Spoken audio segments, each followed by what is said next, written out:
Minutes past the 8 o'clock hour, and Chris Lenois back with you on the Green Mountain Mornings program on this Tuesday, August the 8th. We have Chris Mays of the Brattleboro Reformer joining me here in the studio now. Good to see you, Chris. Good to see you, too. And, of course, we have the folks from Brattleboro Community Television in here to document our conversations. And we need to thank Brattleboro Savings and Loan for their financial support of this partnership with Brattleboro Community Television. They are an ultra-local programming sponsor of BCTV's live events, municipal meetings, and our segments with members of the local media like Chris, who was all over the place in the last week. And we're going to kind of take this in two blocks, Chris. We're going to talk about Brattleboro during this first segment, and then we're going to go all the different places you went in the last week. Well, actually, not even all of them. I don't think we'll have time to go all the places you went last week. Not. Well, I hope you get mileage compensation there at the Reformer. I do, and since I downsized my vehicle, I get a lot more out of it. Incentivizes you to have a fuel-efficient car, I'm sure, with the traveling you did. But let's start in Brattleboro and the select board meeting that took place last Tuesday. Somewhat of a quick meeting. Obviously, we're in the midst of the summertime, and they're taking care of a lot of the budget capital purchases that they already had planned, and certainly trying to be cognizant that people are probably paying less attention to serious issues. But a serious issue did come up in the community about 3 weeks ago now, I want to say, with this pedestrian death on Western Avenue, and that was discussed at the select board meeting. Was this an agenda item, or was this brought up at the beginning of the meeting? When did they talk about Cindy Pike getting hit by the car? It was during chair's remarks. Kate O'Connor, the chairwoman of the board, brought it up. And ultimately, it sounded like she was talking about one aspect of pedestrian safety, and then John Allen also making a comment. And this was the only reason I thought this was worthy of a little bit of discussion here, because traffic safety has come up a number of times in the select board meetings in the past. There's a traffic safety committee. You and I remember when Dick DeGray was on the board along with David Gartenstein, quite a bit of back and forth between the two of them about spending money on pedestrian safety. Didn't seem like either Kate or John necessarily were looking at what else the town could do to try and increase pedestrian safety. Was that your take on it? No, I think they know that it's on everybody's radar. It has been for quite some time. They know some of the issues going on. They have the traffic safety committee. So I think acknowledging the tragedy was one part of it, but also John Allen mentioned this initiative that another town was doing, which was, when you're going into a crosswalk, make eye contact with an approaching driver and wave and make sure, both parties understand what's going on there. And there is an educational aspect to this. I mean, if you're a pedestrian, and yes, you do have right of way in this town, but you don't just walk off the curb and hope that the vehicles are going to stop for you, right? Yeah. So that was interesting, but they didn't necessarily talk about trying to implement that or take that to traffic safety, this idea that John brought up. No, not yet. He mentioned that maybe you could create signage and some kind of promotional campaign, but there was no, discussion after. Right, and John brought up how he has had pedestrians jump out in front of him, and I think we've all experienced that, where pedestrians are going out at different parts of the street that aren't crosswalks, whatever. I didn't necessarily take what he said as a direct contradiction to what Kate O'Connor said, where she was talking about vehicles just need to slow down. Did you take that as a disagreement, the way the two of them brought up those points? No, not at all. I kind of just thought he was adding to the conversation. Yeah, because reading it in the paper, you say, it's all about us slowing down, and that's true, and it's all about pedestrians being cognizant on the road, and those two truths can live together, and hopefully we'll all get better at this, and we won't see more of these accidents like the one that took the life of 58-year-old Cindy Pike. Now, I thought the other item worthy of discussion here on the program from the select board meeting was the Energy Committee and this climate accord that they were proposing. But in addition to that, and you wrote more about this, was this other kind of town initiative they were trying to put in place along with Brattleboro adopting the Paris Climate Accord like many communities are. Talk a little bit about what Tad Montgomery was suggesting there at the meeting. Yeah, Tad's had this idea for quite some time now. he actually presented it. I think it was to the Wyndham Regional Commission. They were giving out energy-related grants. He didn't get the funding, but the idea is to offer incentives to downtown building owners, both businesses and homeowners or landlords.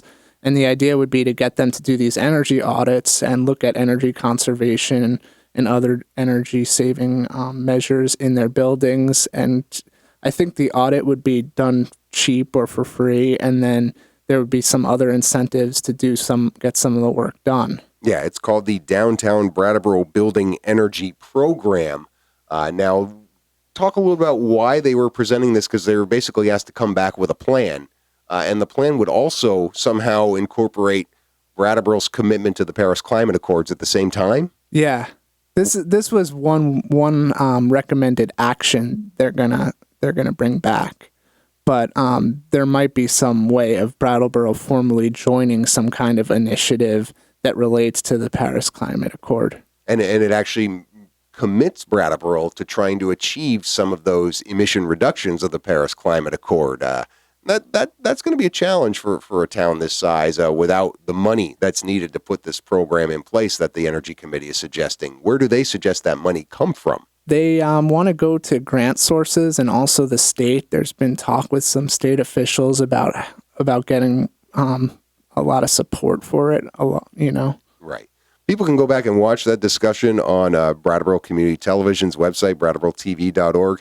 I just found it funny as I was watching the meeting. I was like, we're breezing along in this meeting, man. I mean, 55 minutes into the meeting, and you look at the timestamps they put on the YouTube page at BCTV, and they had all the business wrapped up other than this one climate accord item from the Energy Committee. That took another whole hour of discussion. Yeah. So worthy of discussion, though. A lot of people concerned about energy in this town, and so well discussed. And they're coming back with a plan in the September meeting, because there is no August meeting of the Brattleboro Select Board. Now, a couple other Brattleboro items that you touched on in the last week, including in the weekend edition, Brattleboro has a new executive director for its restorative justice program. Mel Motel sounds like the right person for this job. Yeah, and that was one of the challenges they were facing. That's why Dara had to step in, basically. He said we weren't finding the right person, so he was a volunteer there, and he basically volunteered to take on the executive director role for a couple of years while they found the right fit, and Mel seems to be the right person. I wonder, Mel has been in this community for a while, and you document all the things she's done, including at the Restorative Justice Center. And I don't know if they had other applicants or what the job search was like, or if you got any details on that. But it seems like, yeah, for the fact that he was kind of waiting around for the right person, and there she was already here in Brattleboro. Well, she has been involved in her organization, Just Schools, which gets social justice,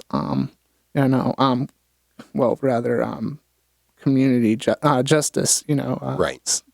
Social justice initiatives into the schools. And she's going to have to take a break from that to do this new job. Right. So she didn't necessarily want to stop doing the work she was doing in the schools, the Just Schools project, in order to do this. But it sounds like she might find some ways for some synergy between those two programs that she's working on. Yeah, that's one of her goals, is to bring to do more in the area with schools. Yeah, area. I've actually surprisingly never had a chance to meet Mel, but I know so many people who know her and have worked with her and just speak so highly of her. So it sounds like she's the absolute right person for that job. One other item quickly here that you covered in the last week, because I want to give props to the skate park, and this just sounds like a really cool initiative that they've got coming up, a car show on August 19th, and they're doing this in conjunction with this group called VT Stance. And I had never heard of VT Stance until this car show thing was coming up. Had you? Me neither, no. And so talk a little bit about their mission. Well, they're a car group based out of Guilford, and they have meets around here all the time. And they say they get a lot of people from the Rutland area as well as Massachusetts and New Hampshire. And they have smaller meets every once in a while. They'll meet in a lot. They'll get permission from a property owner, and they'll look at each other's cars and all. But each year they try to do a big car show, and they tend to get a lot of attendees. So they're hoping this will be no different. August 19th at the Brattleboro Union High School, and the skate park committee is going to be there, and So, and it's going to raise money for both the organizations. It sounds like they're looking at this VT stance as a kind of a coming out party. I mean, I've seen those cars around, and I've actually driven by, and I've seen these car shows going on in parking lots, but it never dawned on me that there was actually like this organization dedicated to doing this and seemingly to grow this as a phenomenon here in the Brattleboro area. yeah, I hope it raises awareness for both of them. You know? Yeah. Good luck to them on August the 19th at BUHS. We'll travel farther afield than Brattleboro when we come back with Chris Mays after the bottom of the hour news break. 62 degrees outside at 22 minutes before the 9 o'clock hour. Green Mountain Mornings continuing now. Your host, Chris Lenois, visiting with Chris Mays of the Brattleboro Reformer. Read his stories in the pages of each paper each day or online at reformer.com. Covered the Brattleboro beat during our first segment, Chris, but now we're going to go everywhere you went, maybe, if we have enough time during this segment. You went quite a few places, as we mentioned, over the past week, including to Grafton, where Vermont Governor Phil Scott was there for the Outdoor Recreation Economic Collaborative. Tell us all about what this organization is about. Well, it's a bunch of industry stakeholders getting together and discussing how they can expand on what they have, but also work together to maybe make things better for everyone. And pretty well attended from what you described. Yeah. Someone I interviewed believed there were about 60 people at the conference. Yeah. Some members of the government, as well as some of these folks who are in the business. I kind of, reading your article, I thought it might be akin to the Vermont Ski Areas Association in terms of this kind of blend of private businesses and government officials and kind of a quasi-government entity. Is that a fair comparison?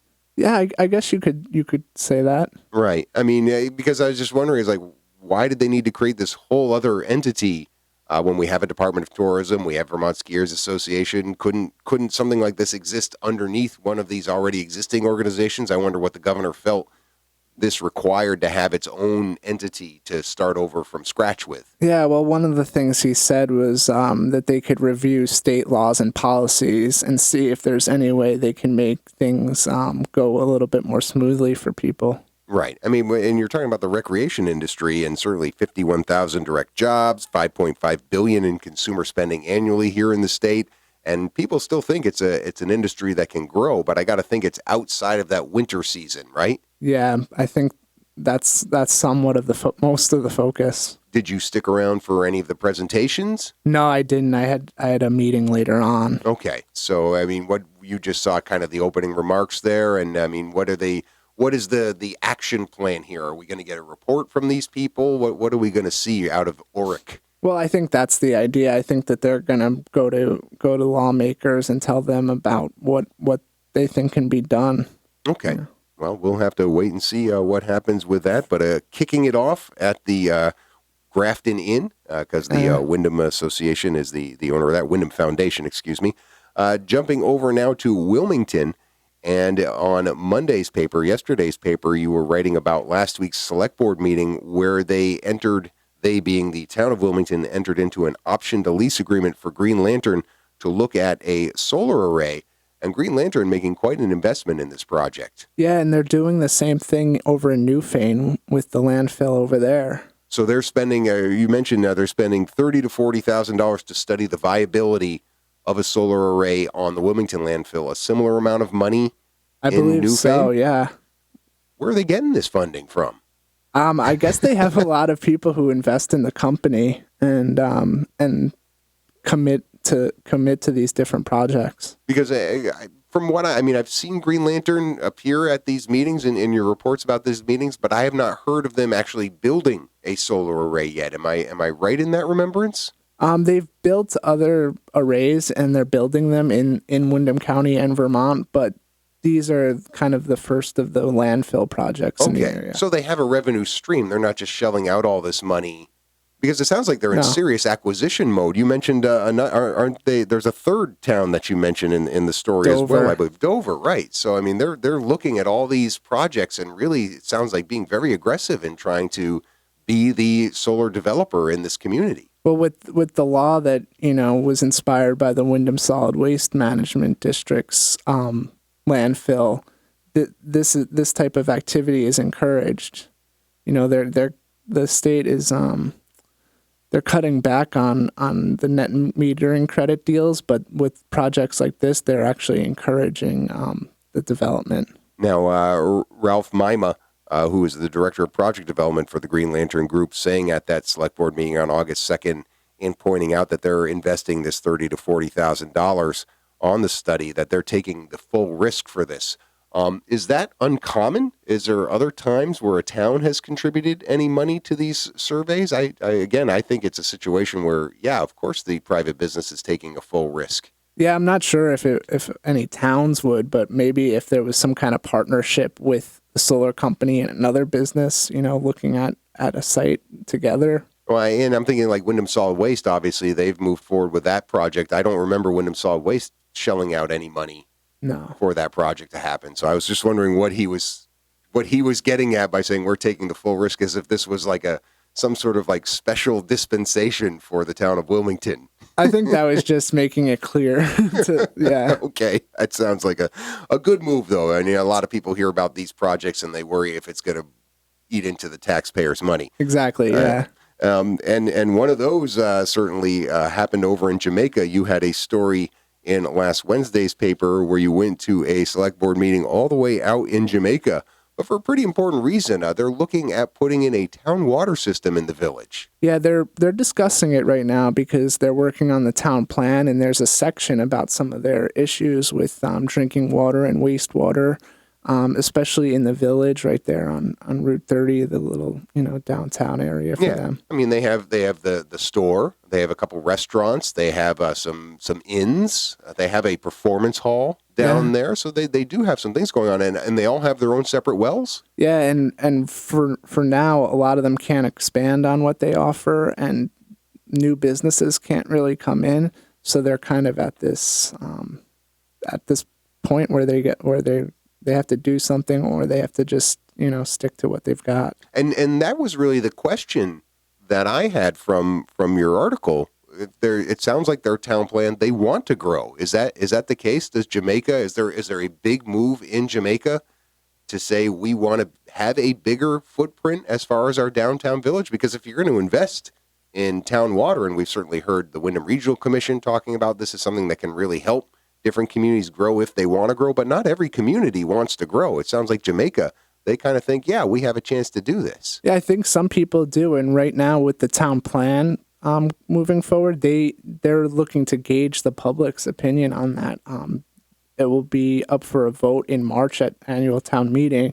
So in the meantime, they're going to use this as a point to discuss the future of the town. Right. And so far in these discussions, doesn't sound like anybody's coming out and saying, no, we don't want to grow in this way. No, they did mention the bond that was approved for the town garage, and they said, that was hard to get past. There was a lot of pushback, so they don't know if there's an appetite for another bond for a project like this. Yeah, because that's what it would take. This would take taxpayer money in order to do this kind of thing. Or they could create a fire district, and there would be ratepayers would pay an assessment and get a bond on their own. They'd be their own municipality in a sense. Right. Yeah. You brought up that fire district aspect of it. I didn't realize that was an with the bonding. I thought that would be something they would be able to add if they were to do the bond. It sounds like that's a little bit different dynamic. Yeah, it is. Okay. Cool. Thanks for clarifying that. This is kind of the reason I get you into the studio to talk about these things. And then speaking of fire districts, Dummerston. You had a story in Friday's paper about their new substation getting closer to being ready and going online. You got a chance to tour it? Yeah, it was really great. The assistant chief agreed with me. It doesn't look as big when you pass by it, but when you get inside, it's a nice big place, and it's not much bigger than what they had, he said, but it's going to bring a lot of improvements for the substation. How does it compare? I know you were at the West Brattleboro fire station ribbon cutting ceremony. How does it compare in size to that? I don't know. It's Yeah, hard to say. Yeah, it's hard to say. Maybe Because half Dummerston its size. Okay, so it's still smaller than that because that's obviously the smaller of the two stations here in Brattleboro, but it's even smaller still than the West B station. Yeah, and that's one of the things the assistant chief said was, we know this isn't Central Station in Brattleboro, but for us this is a big deal. And it is just a substation for them, but it's going to be a lot better. Yeah, well, and this is the perfect example of a community getting behind something and saying, we know we need this, we know we want this, and doing some fundraising for it as well as a bond. I mean, this is really a feel-good story for the town of Dummerston. I know, that's one of the things we were talking about. It was like, not every community does this, people will approve it with their taxes, but they don't necessarily start throwing money at it in fundraising. Yeah, so what's left to do? What do they still need to do to bring it online? Well, they were finishing up some flooring, and I think they had some IT stuff to finish up, but they were really close when we went there the other day. And when it's finished, I don't think we touched on some of those upgrades they were making as far as the facility itself and what's better about it. Yeah, they improved accessibility for people with disabilities. They made the flow better so they can get around easier, and they also put in radiant heating in the flooring. Yeah, and better lighting and all. Yeah, energy efficient windows and lighting. Yeah, and wider berths too. I thought that was interesting when another fire brigade has to come there and cover when they're out doing a fire. They were leaving the trucks outside in the winter. You talk about the wear and tear on those vehicles. I mean, it's just all those little things you got to consider when you're doing these upgrades. It sounds like they've done a good job. Yeah. Have they targeted a date for opening yet? I think they wanted to do it. They had another event going on in town. I forget exactly what it was, but they want to try to tie it into that with some sort of sugar on snow. I know we're not in the season for that. Apple pie festival or something like that coming up in the fall. All those great things that happen in communities like Dummerston. I'm sure you'll be there to cover it when they do have the ribbon cutting ceremony. Tell the listeners here a little bit about what you got working on this week.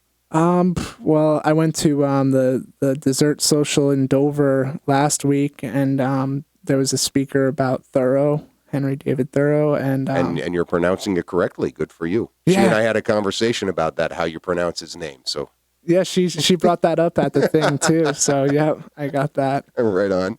And I went to a meeting in Chesterfield last night. There's somewhat of a controversial car dealership being proposed on Route 9. All right. We'll keep an eye out for those stories in the pages of the Brattleboro Reformer as well as online at reformer.com. Always good to see you in here, Chris. Thanks so much. Hey, you too. All right. We'll be back to wrap up this edition of Green Mountain Mornings right after these messages.